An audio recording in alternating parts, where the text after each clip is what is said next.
blessings.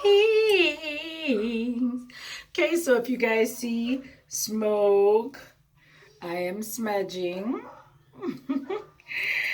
I got my California white sage in my cauldron.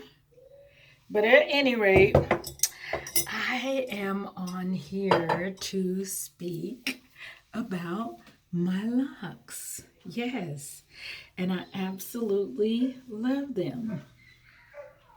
I think I have found a combination that works well. See these little Senegalese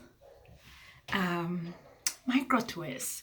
So I'm gonna let this focus.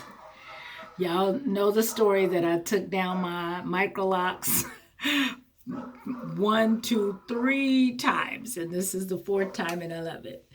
So, but it is what it is. But I found a combination that works for me, and I'm very happy with it. I'm very happy.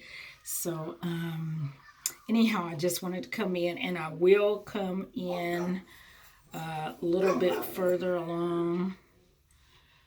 There's my dogs, but at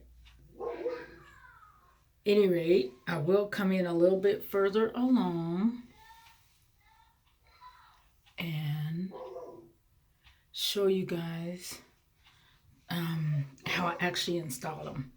But my dog's cutting up, so I'm gonna have to go. But blessings!